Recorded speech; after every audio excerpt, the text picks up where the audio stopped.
Sri Kuberan TV நேயர்களுக்கு அடியேன் உங்கள் சிவயோகி சிவசக்திமான் சுவாமிகள் வணக்கத்தை தெரிவித்துக் கொள்கிறேன். அன்பு நேயர்களே, இந்த பதிவில் ஆடி மாத பலன்கள் தான் சொல்ல போறோம். ஆடி மாதத்துல நவ கிரகங்களுடைய நிலை வச்சுதான் அந்தந்த மாசத்துடைய பலன் சொல்றது.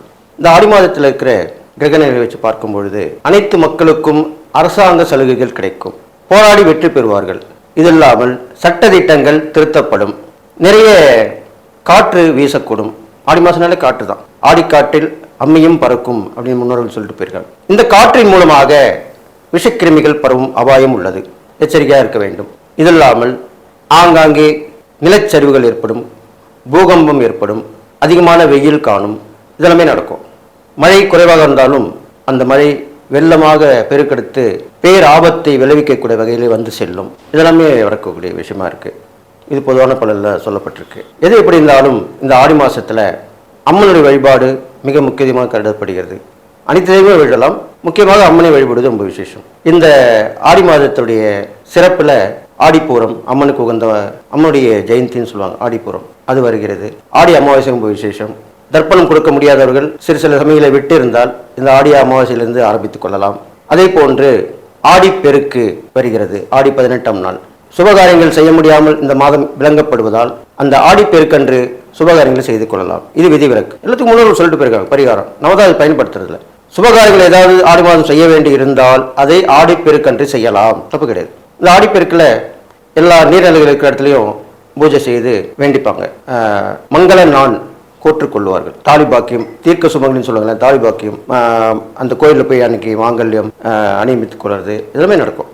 ஆடி பௌர்ணமி அது ரொம்ப விசேஷமான மாதம். அம்மன் ரொம்ப சக்தி வாய்ந்திருப்பாள். அந்த ஆடி பௌர்ணமியில சுபகாரியங்கள் எல்லாமே நடக்கும். எல்லா விதமான சுபகாரியங்களும் ஆடி பௌர்ணமி அன்னைக்கு அம்மனை போய் வழிபட்டால் கண்டிப்பாக நடக்கும். அதே போன்று ஆடி அமாவாசை என்று உடல் நோய், ரொம்ப நாள் நோய்நொடியாக இருக்கவங்க, தீய சக்திகள் பாதிக்கப்பட்டிருக்கவங்க, எதிரிகள் தொல்லை இருக்கிறவங்க, கடன் பிரச்சனை இருக்கவங்க, இவங்க எல்லாமே ஆடி அமாவாசைக்கு போய் வழிபட்டு வந்தால் முறைப்படி அவர்களுக்கு அந்த பிரச்சனைலாம் தீரும். அந்த வாராகி தேவியுடைய ஆஷாட நவராத்திரி வருகிறது. அது வருகின்ற 15/7/2026 முதல் 23/7/2026 வரை 9 நாட்களும் நடக்க இருக்கிறது. வாராகியை வழிபடுபவர்கள், வாராகியை குலதெய்வமாக ஏற்றுக்கொண்டிருப்பவர்கள், வாராகி உபாசகர்கள் எல்லாருமே அனைவருமே கும்பிடலாம். வீட்டில் வைத்து வணங்குபவர்கள், கோயிலில் சென்று வணங்குபவர்கள் எல்லாருமே வழிபடலாம். ஏன்னால் வெற்றி, அவர் வாராகினாலே வெற்றி தான். அதனால அந்த 9 நாளும் விரதம் இருந்து நீங்கள் வழிபட்டு வந்தால், ஆனந்தால் பெண்ணாந்தால் உங்களுக்கு முடியாத விஷயம் கண்டிப்பா முடியும். இந்த ஆடி மாதத்தினால உங்களுக்கு கண்டிப்பா நன்மையான பலன் தான் நடக்கும். அந்த அம்மன் அருள் கிடைக்கும். நீங்கள் எல்லா நலனும் பெற்று வாழ போறீங்கன்னு சொல்லி, ரிஷபராசி நேயர்களே, உங்களுக்கு உண்டான ஆடி மாத பலன் தான் இப்போ சொல்ல போறேன். ரிஷபராசிக்கு அதிபதி யாரு? சுக்கிரன். அந்த சுக்கிரன் இப்போ எங்க இருக்காரு? சிம்மராசியில் இருக்கார். இன்னும் கொஞ்ச நாளைக்கு கன்னிராசிக்கும் போயிடுவார். ஒவ்வொரு மாதம் தான் ஒரு ராசியில் அவர் இருப்பார். இப்போ முதல்ல அந்த சுக்கிரனுடைய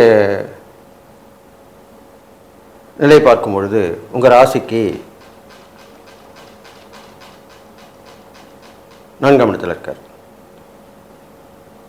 சிம்மத்தில் இருக்கார், கூட கேதுவோடையும் சந்திரனோடையும் சம்மந்தப்பட்டிருக்கார். அப்போ இந்த ஆடி மாதம் ஆரம்பத்திலேயே உங்களுக்கு கொஞ்சம் குழப்பங்கள் வரும். என்னடா இப்படி சொல்கிறாருன்னு கேட்காதீங்க. போக போக நல்லா ஆகிடும் உங்களுக்கு, அதை பற்றி கவலைப்படாது. குழப்பங்கள் வரும், முடிவு எடுக்க முடியாத ஒரு சூழ்நிலையில் இருப்பீங்க. பெண்களால் பல விஷயத்திலையும் ஒன்று பண்ணால் ஒன்று அப்படி பிரச்சனை வந்துட்டு இருக்கும். ஏனென்று சொன்னால் அந்த கேதுவுடன் கூடிய எந்த கிரகம் இருந்தாலும் கேது எப்படி கெடுப்பாரோ அது மாதிரி கெடுக்கத்தான் செய்யும்.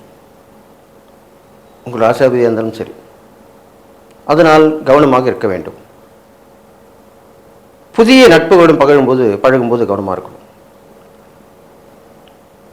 அது இல்லாமல் குடும்ப உறவுகள் கொஞ்சம் பரவாயில்ல, உங்களுக்கு அனுசரணையாக ஆதரவாக வருவாங்க.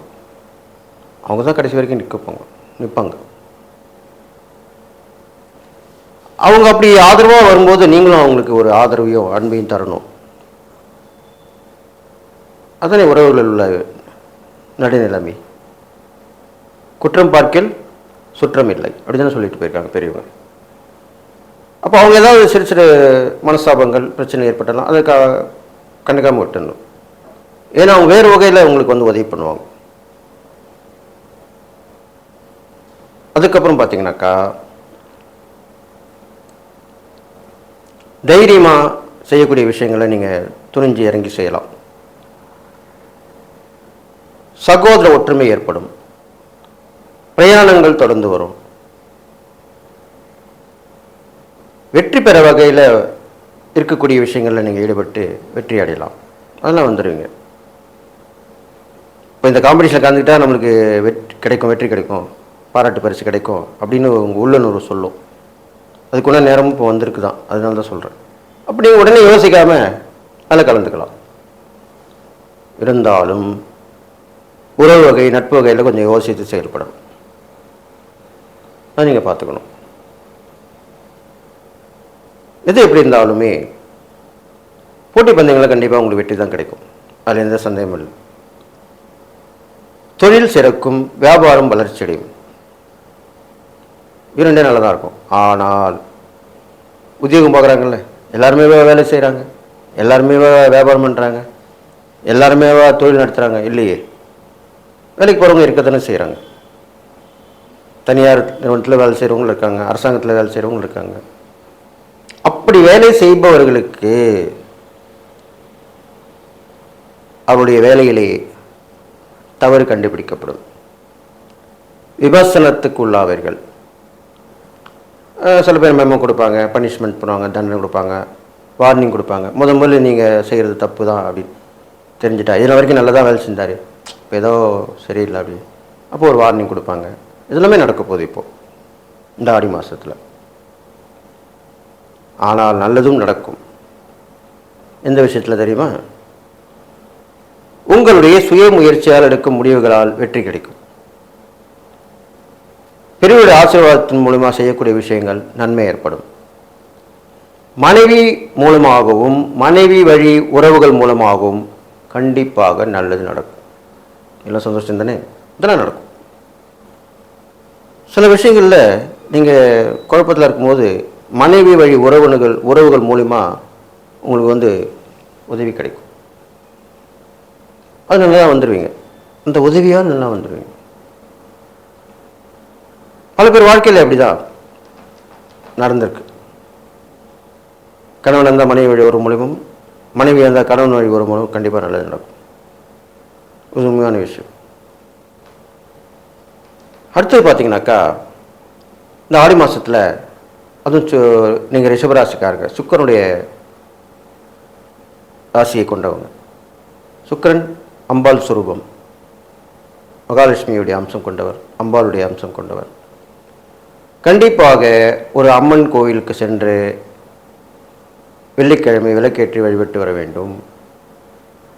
கூழ் ஊத்துற மாதம்னு சொல்லியிருக்கேன். அந்த மாதிரி கூழ் ஊத்துற கோயிலில் ஒரு நாள் முழுவதும் இருந்து அதில் பங்கு பெற்று தரிசனம் பெற்று பிரசாதம் பெற்று வீடு வந்து சேர வேண்டும். இது கடைபிடிச்சிடணும். ஏதோ நம்ம கோயிலுக்கு போகிறோம், பார்க்குறோம், உடனே வந்துடும் அப்படின்னா கூடாது.